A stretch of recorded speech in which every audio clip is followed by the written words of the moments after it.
One of the very last things you'll do with your Word documents here in Word 2016, especially if you plan on sharing them with others, is to make sure they're grammatically correct and to ensure there are no spelling errors. We talked about the settings in the previous movie. Now it's time to do the proofing. We're going to do it with this document, LH Guide 1102. You can find it in the Chapter 11 folder of your exercise files. And once you have it open, click the Review tab. And then go over here to the left-hand side in the proofing group where you'll find spelling and grammar. F7 is your keyboard shortcut, but when you click this or press F7, things are about to happen, and they'll kick into gear, checking your document, and a new pane will open up on the right-hand side. Let's give it a try. All right, so there it is on the right-hand side, this new pane, the proofing pane. It might show grammar right now because the first error it's finding is a grammar error. You can see it's highlighted in the document. The blue squiggly line is where the error is occurring in that sentence. It just looks like there's an extra space where there shouldn't be.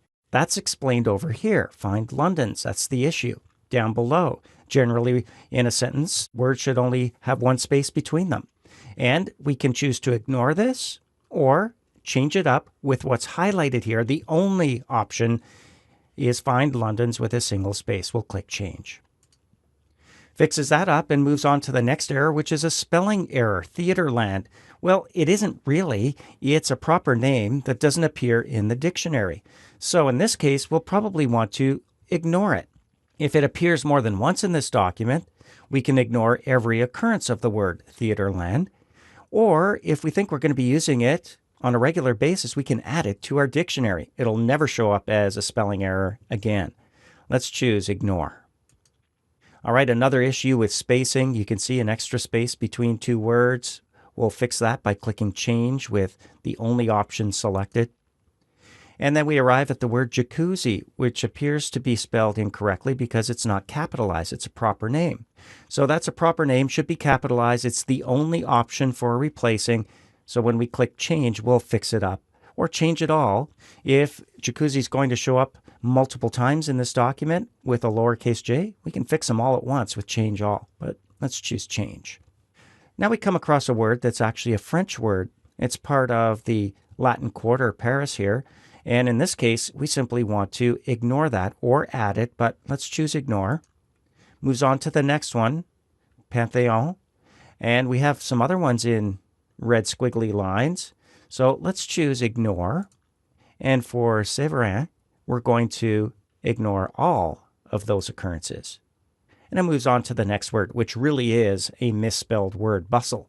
Notice there are multiple options now. All we have to do is make sure the correct one is selected, bustle with a T, and change that by clicking Change. There's a proper name that we might want to add to the dictionary or choose to ignore it. I'm going to choose Ignore All because it might appear more than once in this document. How about communities, activities? Oh, it looks like the apostrophe is in the wrong place. It finds punctuation as well. We'll change that. On we go to another proper name. Let's ignore. And it looks like we're done. The spelling and grammar check is complete. When you click OK, you can save your document now with those changes, and you'll never have to proof your document again, right? Not so fast. You may have errors in there that are simply the wrong word in the wrong place, spelled correctly, but maybe the wrong word. Think of the way you can spell there, they are, there, or over there. You may have the wrong there in the wrong spot. So yes, you still need to proofread your documents, although we do have proofing tools like spelling and grammar to help speed up the process.